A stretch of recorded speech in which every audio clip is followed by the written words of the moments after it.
ever painted. Painted by the greatest artist of all, God Himself.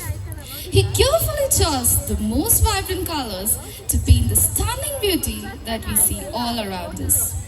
Today, we have our amazing LKG students here to take you on a journey to the God's very own studio. In the grand canvas of life, each one of us are a beautiful color, unique and a special part of this picture.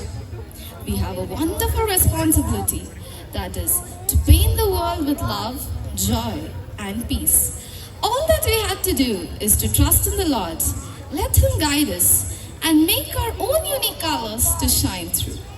Now, let us welcome these young talented artists onto the stage as they perform a delightful performance that shows us the magic of the wonderful colors in our life. Let's give them a huge round of applause.